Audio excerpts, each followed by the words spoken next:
Queridos amigos, la semana pasada se desató una de las controversias más interesantes que haya yo visto últimamente en las redes sociales.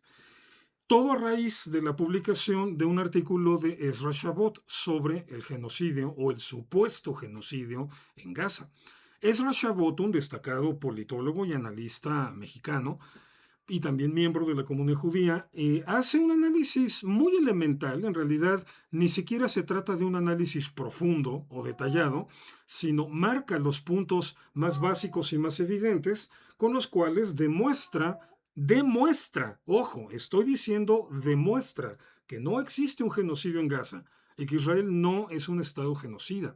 Obviamente, de inmediato hubo una reacción virulenta por parte de todos los opinólogos de la izquierda, por parte de todos los opinólogos pro-palestinos, para quejarse de que Ezra Shabot estaba defendiendo un genocidio y defendiendo un Estado genocida.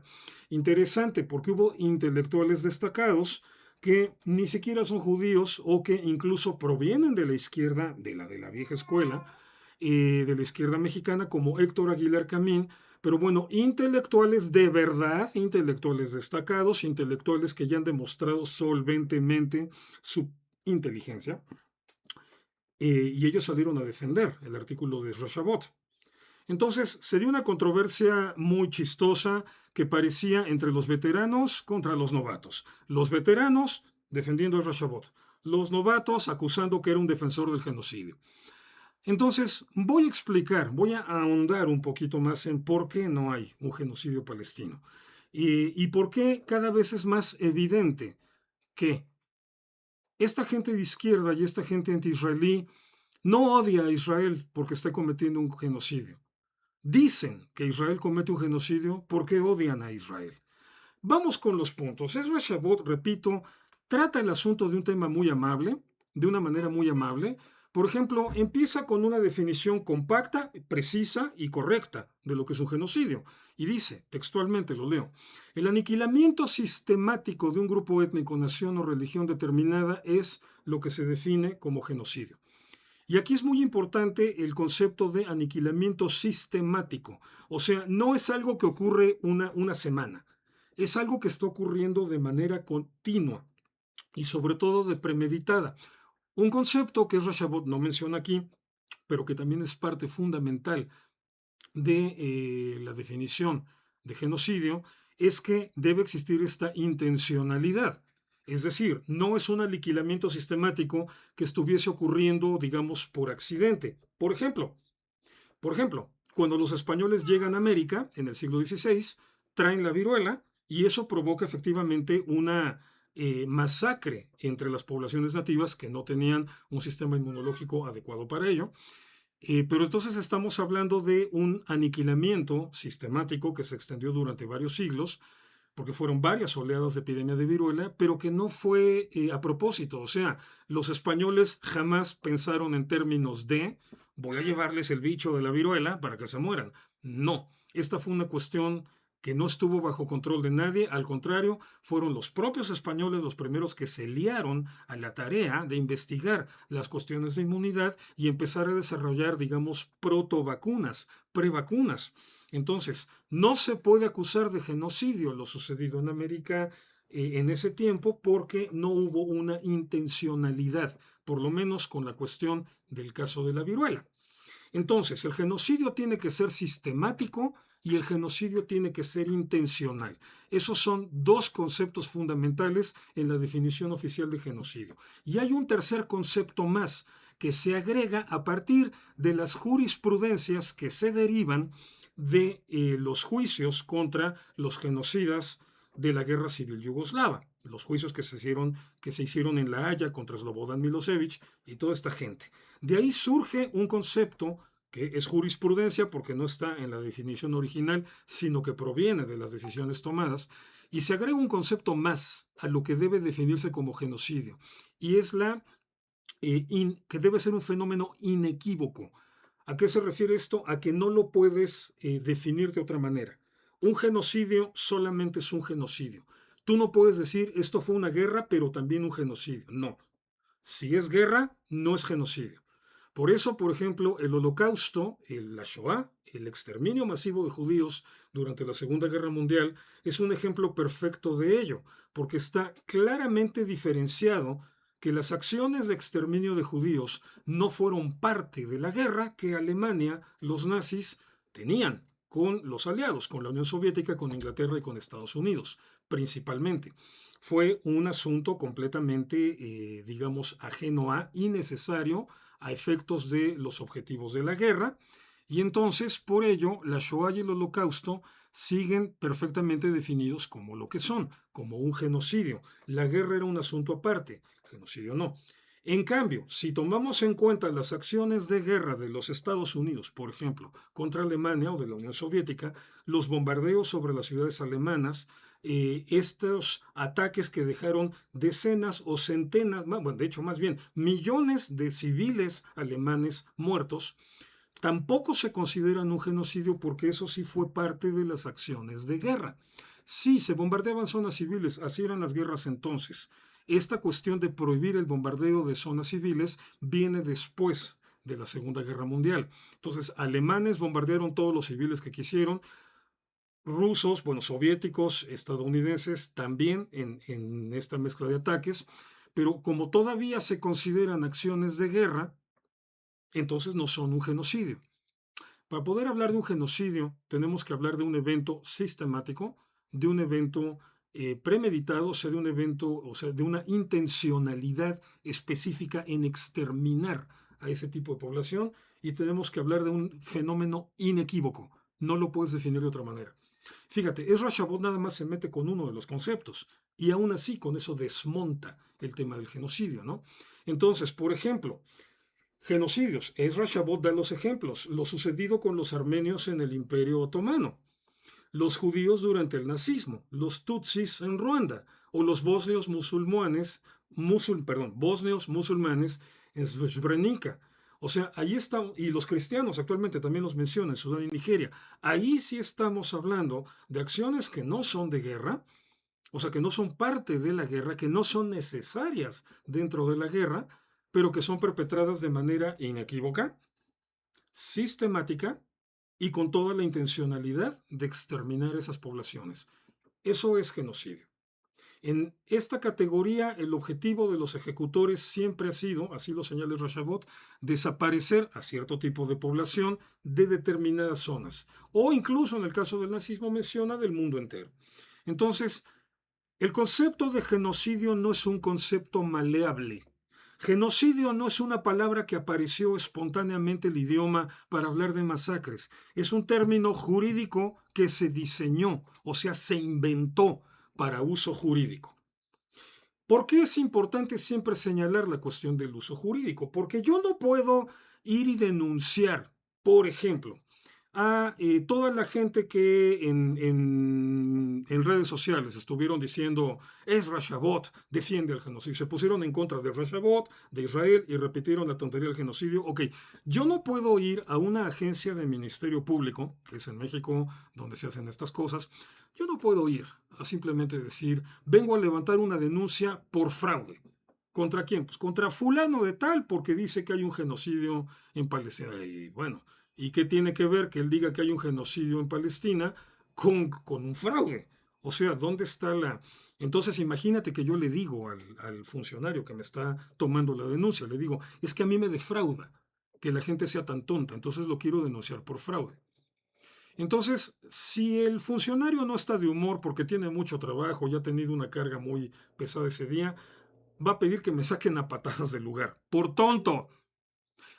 Si el funcionario, en cambio, es paciente y amable, se va a sentar, me va a abrazar, así me va a ofrecer por una paleta probablemente, me va a decir, mira Irving, o sea, que tú te sientas defraudado por la conducta de una persona no significa que eso sea un fraude, porque fraude es un concepto jurídico que tiene que llenar ciertos requisitos, está tipificado ante las leyes que es un fraude.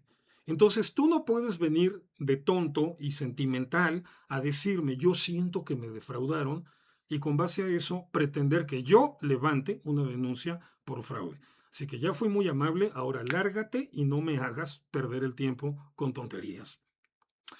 Y yo no puedo salir diciendo, ay, lo que pasa es que ese funcionario público defiende a los que cometen el fraude. Bueno, así de tontos se ven los que defienden la narrativa del genocidio y los que se han dedicado a atacar a Ezra Shabot. Porque genocidio es un concepto bien definido, bien tipificado en las leyes. No es un tema de charla popular, es un asunto tipificado en las leyes. Entonces, se tiene uno que apegar al concepto de genocidio. Si no se cumplen los requisitos, no hay delito, o por lo menos no es ese delito. Entonces, por eso Erashabot muy acertadamente señala la utilización indiscriminada, que es lo que está haciendo toda la gente que odia a Israel, toda la gente que odia al pueblo judío, usan indiscriminadamente el concepto o el término de genocidio, y esto tiene un objetivo claro, dice Shabot, banalizarlo, al grado de convertir cualquier conflicto bélico en un ilegítimo acto de defensa al considerarlo como un genocidio predeterminado. Te lo voy a traducir al español. Esta es una conducta de chillones, así de chillones. O sea, un grupo declara una guerra, inicia una agresión. El otro contesta, lo revientan, lo derrotan, lo aplastan. Y entonces, ¡ay! Chillo, es un genocidio. Intenté matarte, intenté exterminarte y no pude, tú me estás genocidiando a mí. Esa es la banalización del término genocidio a la que Ezra Shabot se refiere. Porque entonces tú no puedes, ya no puedes, digamos, alguien agrede a un enemigo más fuerte y el enemigo más fuerte ya no se debe defender porque es genocidio. Perdón, miren, se los voy a decir así bien simple, señores. La vida es bien simple. Si tú vas y agredes a alguien más fuerte que tú, si tú vas y agredes a alguien más fuerte que tú y te revientan a patadas, no chilles. Aguántate. Tú empezaste. Las acciones tienen consecuencias y hay que aprender a sobrellevarlas. El 7 de octubre de 2023, sigue diciendo Rashabot, el grupo fundamentalista Hamas llevó a cabo un acto de genocidio dentro del Estado judío. Ahí empezó todo. No, no me ven, es que empezó en 1940. No, no empezó en 1948. Si nos vamos a poner estrictos, empezó en 1920 con una artera agresión árabe maquinada por el padre del palestinianismo, el jeque Amin al-Husseini, en Jerusalén contra la comunidad judía ancestral de Jerusalén.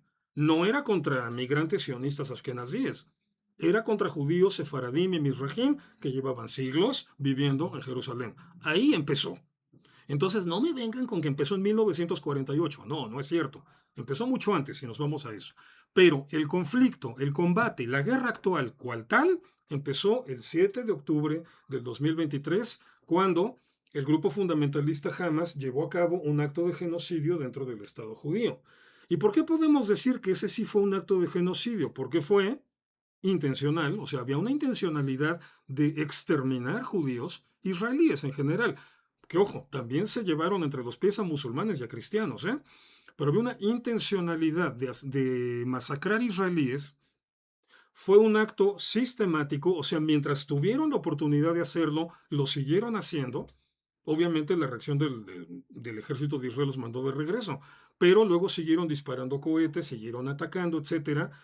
Mientras tuvieron la posibilidad de intentar matar israelíes, lo siguieron haciendo. De hecho, Hamas viene haciendo eso sistemáticamente desde 2009. Entonces, hay una intencionalidad, hay hay una acción sistemática y es inequívoco. Hamas no entró allí porque estuviera en guerra con Israel. De hecho, Hamas e Israel llevaban más de 2 años con las cosas tranquilas. Los episodios de violencia que Israel había tenido habían sido con la yihad islámica, no con Hamas. Entonces, no había una condición de guerra. Fue un ataque específico para asesinar la mayor cantidad de israelíes posibles y de hecho para que eso fuera el inicio de todo un proceso que culminara con la destrucción del Estado de Israel. Entonces, hay intencionalidad, hay sistematicidad y esto es inequívoco. Esto es genocidio. Que Hamas no tuviera la capacidad militar para llevar a términos finales el genocidio es otra cosa. O sea, pero es como si yo te digo, o sea, soy futbolista, soy el peor futbolista, No le atino a nada, no pateo la pelota para donde la quiero patear, ni siquiera la sé recibir. Pero si yo estoy jugando profesionalmente fútbol, bueno, la culpa es del que me contrata. Pero si yo me dedico a eso y cobro por eso, soy futbolista, aunque sea malísimo. Ok, jamás es genocida, aunque sean pésimos, pésimos genocidas, los peores genocidas tal vez de la historia, porque no tienen los recursos ni la capacidad para llevar a cabo su intencionalidad de genocidio. Pero son genocidas porque cumplen perfectamente los tres requisitos. La definición de genocidio no está en función de si ganaste la guerra o no, de si lo lograste o no. Los nazis lo intentaron y no lo lograron. O sea, de 15 millones de judíos que había en ese momento en el mundo, lograron asesinar a 6 millones, pues no lograron exterminar a todos. Sin embargo, son genocidas. Sí, Hamas tenía la intención genocida de destruir el Estado de Israel, de asesinar a la mayor cantidad posible de judíos, pero no lo logró. Eso no le quita lo genocida. Cuestión de conceptos jurídicos, no de sentimentalismos infantiles, mis queridos amigos antiisraelíes. ¿Qué más nos sigue diciendo Rashabot? Dice, entre los más de 50.000 palestinos muertos por las acciones de los soldados israelíes, ahora vamos a ver la otra cara, destinadas a liberar a los rehenes y a destruir el aparato militar de Hamas, encontramos desde miles de combatientes fundamentalistas hasta civiles inocentes pasando por menores transformados en yihadistas, o sea, mártires en potencia dispuestos a morir para llegar así al paraíso islámico. Esta parte es muy divertida. Voy a empezar con este tema que fue donde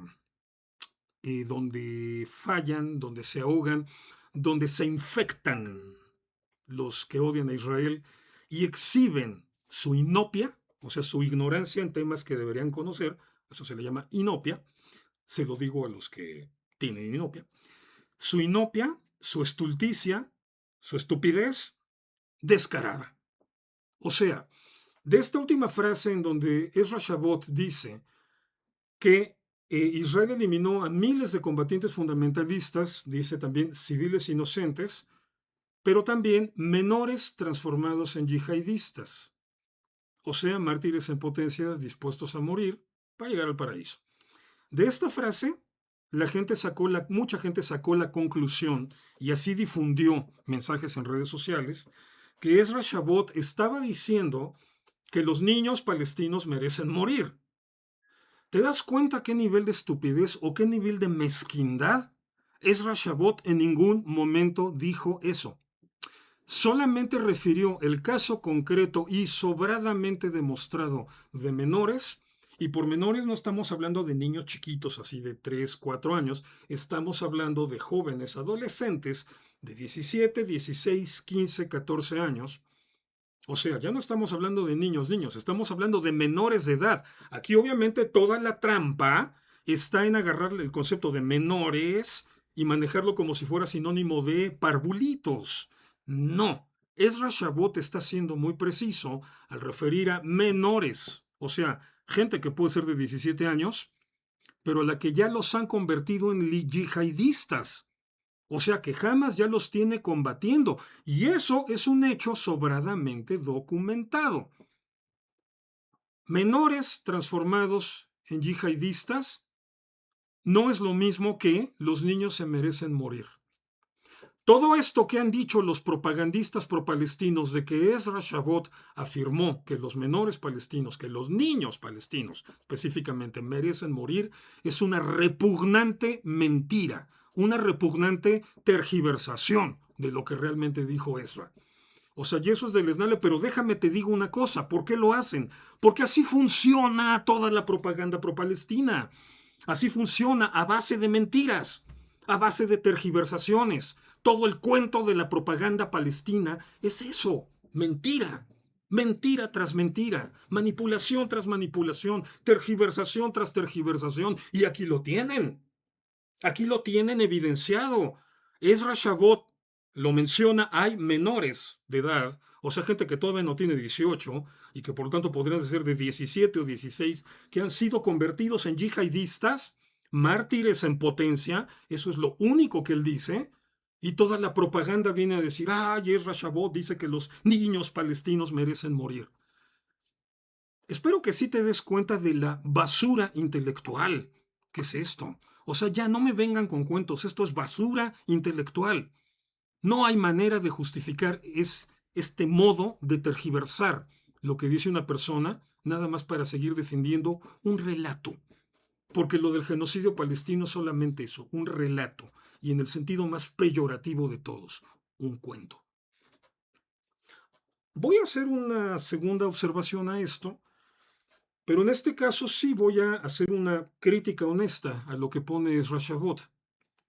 Porque les voy a decir la verdad, Ezra Shabot se intentó ir por la línea más amable para explicar esto, o sea, por la parte más, no te voy a decir que neutral, pero sí por la menos agresiva, o sea, bueno, y obviamente creo que es muy claro que yo soy un poco más efusivo y agresivo y directo para decir las cosas, pero bueno, Ezra Shabot trata de mantenerse en un territorio, digamos, como central, centrado. Entonces, por ejemplo, habla de entre los más de 50.000 palestinos muertos por las acciones israelíes. Luego te habla de que hay gente del aparato militar de Hamas, civiles inocentes, y dice, pues en medio de eso están estos jóvenes que han sido convertidos en yihadistas. Ok, voy a tener que corregirle unos datos a Roshabot. Primera, no son más de 50.000, son más de 70.000. Hamas apela a que hay 73.000 muertos como resultado de esta guerra. Cosa curiosa, la gran mayoría de estos muertos, o sea, prácticamente 70.000 de estos muertos, o 65.000 de estos muertos, se dieron entre 2023 y 2024.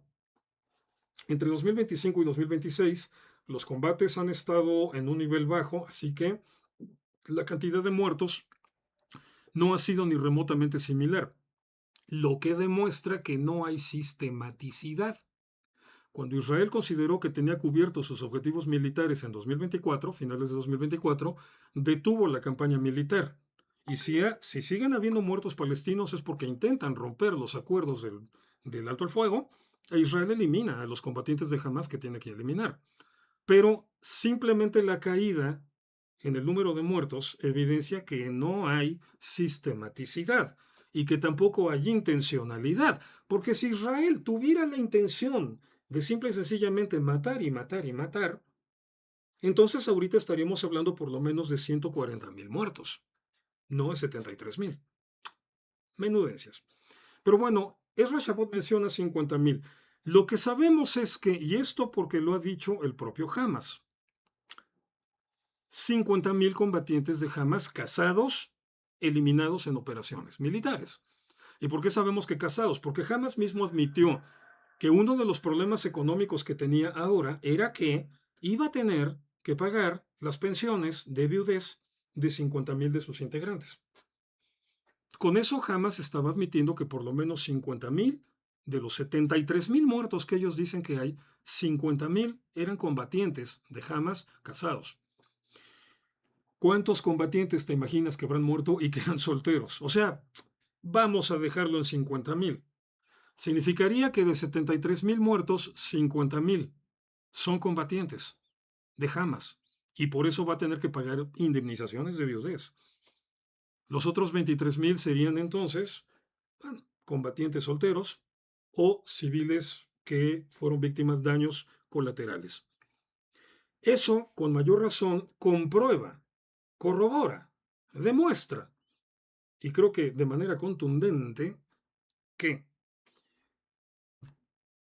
en este caso no hay una intencionalidad de exterminio, porque claramente la mayoría de los muertos son milicianos, gente de un grupo militar armado hasta los dientes, o sea, gente con la capacidad de entrar a Israel y matar a 1.200 personas, una milicia en forma, un grupo armado en forma, un grupo terrorista en forma. Entonces, es evidente que Israel, una, está en guerra con un grupo terrorista y dos, todas sus acciones militares se han encaminado al desmantelamiento, a la eliminación de estos terroristas, no de la población civil palestina. No hay genocidio. Pero bueno, Ezra Shabot deja ese dato ambiguo para no entrar en detalles con esa cuestión. ¿Por qué? Porque ahí se corre el riesgo de insinuar que todos los palestinos de Gaza son terroristas o proterroristas, o por lo menos la mayoría. Y en ese sentido, Ezra Shabot también comete un error, una imprecisión, no un error, una imprecisión, al decir, el 7 de octubre de 2023 el grupo fundamentalista Hamas llevó a cabo un acto de genocidio dentro del Estado judío. Ok, eso es impreciso, y lo tengo que decir. ¿Por qué? Porque no fue nada más Hamas. Probablemente hasta la mitad de los palestinos que entraron a Israel a perpetrar ese ataque el 7 de octubre de 2023 no eran milicianos de Hamas, eran civiles de Gaza. Civiles que no tenían ningún tipo de militancia en el grupo terrorista. Civiles que simple y sencillamente quisieron, pudieron y se unieron a la masacre. Muchos analistas, y entiendo que Ezra Shabot quiera conducirse con cuidado con esto, siempre tratan de matizar este tipo de expresiones porque sí es muy controversial decir, a ver, perdón, es que no es Hamas. El problema no es Hamas. El problema general, no digo la totalidad, pero el problema general es la población civil de Gaza que apoyó a Hamas, que llevó a Hamas al poder. La población civil de Hamas que también entró a masacrar israelíes ese 7 de octubre. La población civil de Hamas que ayudó a Hamas escondiendo a los rehenes y que nunca estuvo dispuesto a ayudar a su liberación. Imagínate, hubo alemanes que defendieron judíos durante la Segunda Guerra Mundial. Y allí es en donde se marcaba claramente que sí, aunque el nazismo era un movimiento populista y mayoritario, sí se podía marcar una diferencia entre ser alemán y ser nazi, porque hubo alemanes que nunca se rindieron al nazismo y que salvaron y cuidaron judíos. Pero eso no fue lo que pasó en Gaza. Ningún gazatí estuvo dispuesto a ayudar a ningún secuestrado. Entonces, sí, entiendo que Ezra Shabot no quiera meterse por esa línea, pero pues con la pena. Yo sí lo voy a decir con todas sus letras. El problema no nada más es Hamas. El problema es la sociedad gazatí. Es una sociedad tóxica, es una sociedad educada en la violencia, es una sociedad educada en el odio, y Hamas es el resultado natural de lo que es esa sociedad. O sea, Hamas no es un accidente cósmico. Es la materialización política y militar natural de la sociedad de Gaza.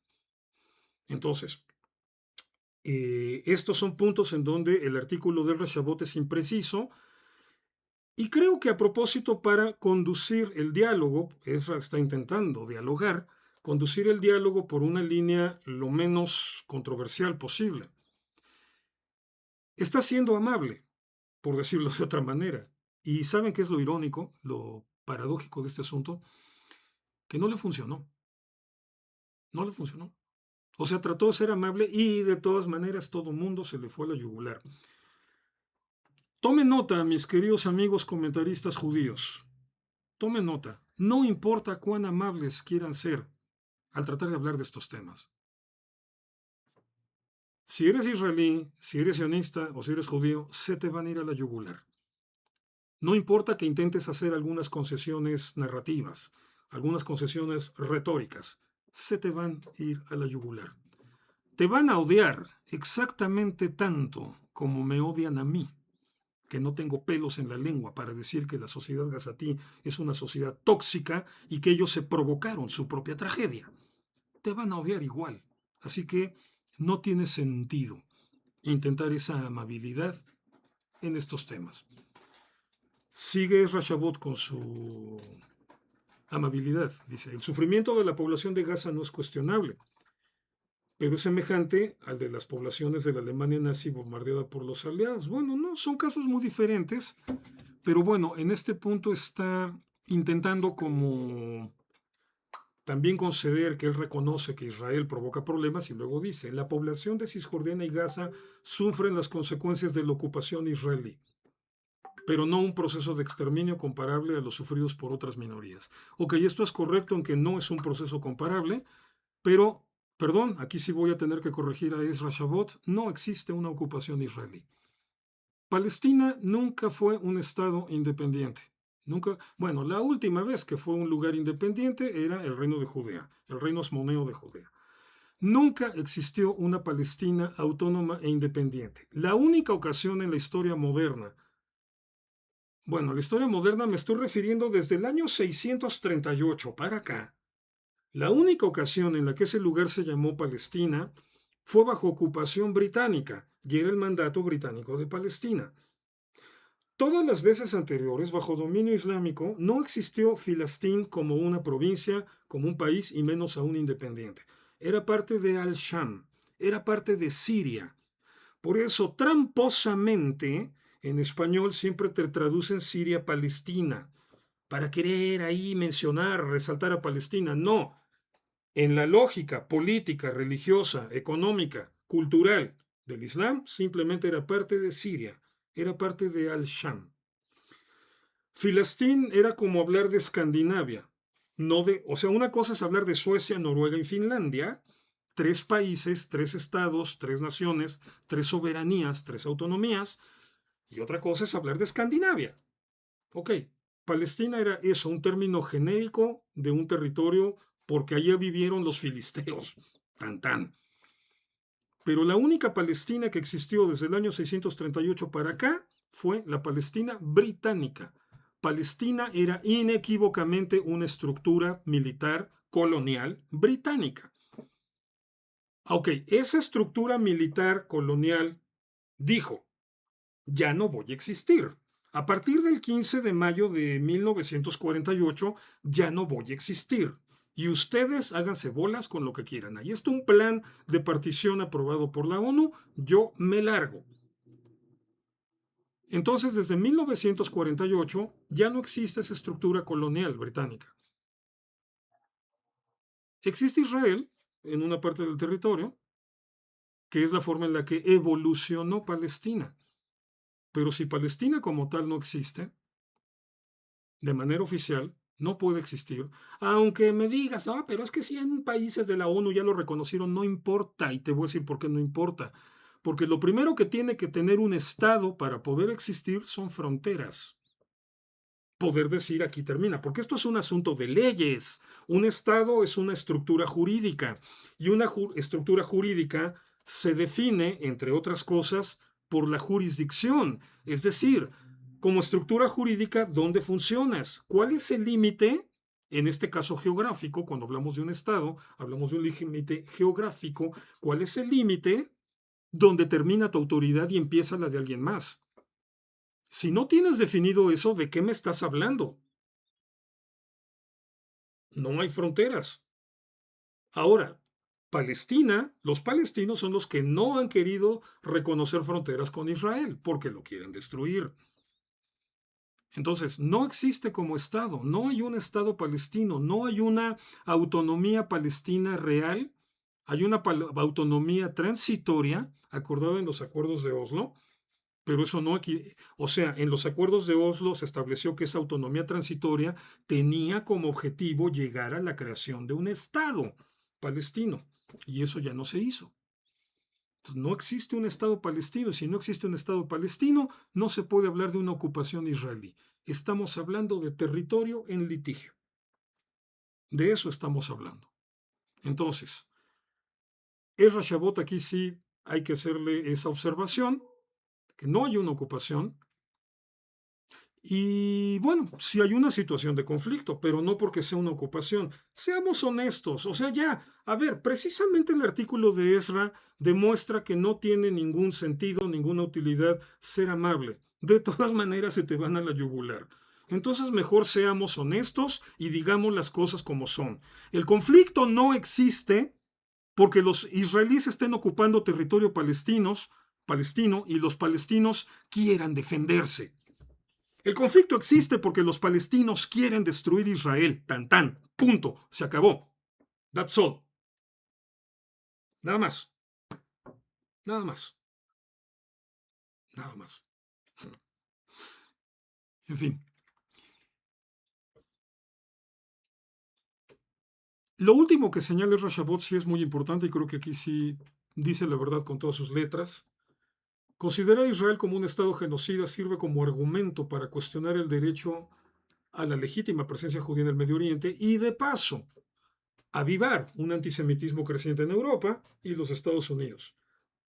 Ver a los judíos como genocidas limpia la conciencia de la Europa colaboradora con el racismo antisemita del nazismo y termina por justificar como lucha nacional auténtica al fundamentalismo islámico que socava también los principios de la democracia liberal. Esto último es impecable. Ahí es Rashabot ha dicho las cosas como son.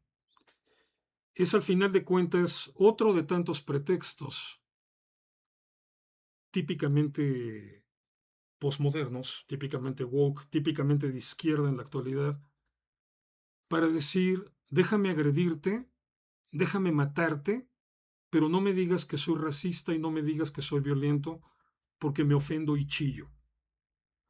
Es eso. Nada más es eso. Pues con la pena, señores, no hay genocidio en Palestina. Si Israel tuviera la intencionalidad y hubiese cometido esos actos intencionales de manera sistemática, créeme, los palestinos no existirían desde hace mucho. A Israel le sobra potencia militar para exterminar al pueblo palestino en 6 meses. Le sobra. Y ahí siguen, son 2 millones en la franja de Gaza, son 3 millones y medio en Samaria y Judea. Ahí siguen. No hay un genocidio. Nada más hay una podrida intención de justificar el odio hacia los judíos. ¿Y saben qué es lo más irónico y paradójico? Volvemos a las ironías y a las paradojas de todo eso, que precisamente por eso es que los judíos entendemos que tenemos que defender a Israel con todo. Y lo vamos a seguir defendiendo con todo. Porque por supuesto no nos vamos a dejar ni de las agresiones ni de las narrativas. Cuídense.